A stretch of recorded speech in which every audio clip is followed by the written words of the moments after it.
President Ziaur রহমানের জন্য আপনাদের সকলের কাছে দোয়া চাচ্ছি। আমি দোয়া চাচ্ছি আমার এই দলের নেত্রী দেশটিতে বেগম খালেদা জিয়া দিনের দীর্ঘদিন আন্দোলন সংগ্রাম করেছেন, লড়াই করেছেন মানুষের মুক্তিকামী মানুষের জন্য, গণতন্ত্রকে পুনরুদ্ধার করার জন্য।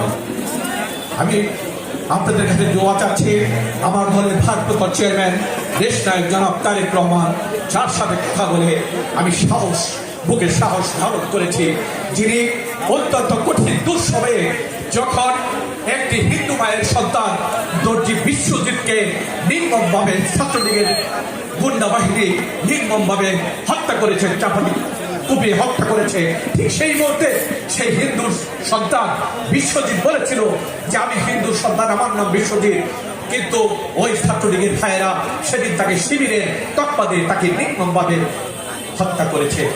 এমনিভাবে হাজারো হত্যা ওই বিয়েকে বইতে মেধাবী ছাত্র আমরাম খানকে নির্মমভাবে যখন হত্যা করেছে, ঠিক সেই মুহূর্তে শহীদ প্রেসিডেন্ট জিয়াউর রহমানের সুযোগ্য নেতৃত্ব বিএনপির ভারপ্রাপ্ত চেয়ারম্যান দেশ নায়ক জনাব তারেক রহমান আমাদেরকে নেতৃত্ব দিয়েছে।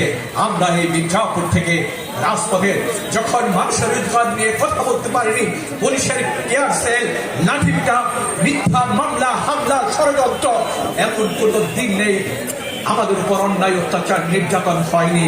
আমরা দেশ থেকে বেগম খালেদা জিয়াকে নির্মমভাবে একটি কারাগারে একজন ছেলে থাকে, সেটি হলো দেশ থেকে বেগম খালেদা জিয়া। কি নির্মম পরিহাস ফ্যাসিস্ট হাসিনা সরকারের। আজকে শুধু আমি সকল রাজনৈতিক দলের নেতৃবৃন্দর দৃষ্টি আকর্ষণ করছি, দয়া করে অনুগ্রহপূর্বক ওই ফ্যাসিস্ট হাসিনা সরকারের কাছ থেকে আপনাদেরকে শিক্ষা গ্রহণ করতে হবে। কোন জুলুমবাজ, কোন অত্যাচারী, কোন নির্যাতনকারী, কোন নিষ্পেষণকারী মানুষের সাথে যারা প্রতারণা করে তারা কোনোদিন নেতৃত্বে টিকে থাকতে পারেনি।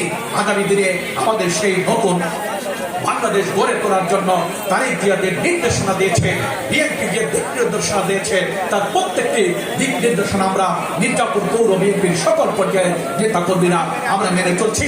আমরা শহীদ প্রেসিডেন্ট জিয়াউর রহমানের আজকে সাধনবাসীর দেশে আমাদের নেত্রী দেশ বেগম খালেদা জিয়া এবং দেশনাথ জনাব তারেক রহমান মানুষের ভোটের অধিকার প্রতিষ্ঠা করার জন্য যারা জীবন দিয়েছে, আত্মহত্যা নিয়েছে, বিশেষ করে জুলাইয়ের থেকে শুরু করে আগস্টের 5 তারিখ পর্যন্ত যারা জীবন দিয়েছে তাদের সকলের প্রতি আমি আমার শ্রদ্ধা রেখে শহীদ প্রেসিডেন্ট জিয়াউর রহমানের জন্য আমাদের দোয়া চেয়ে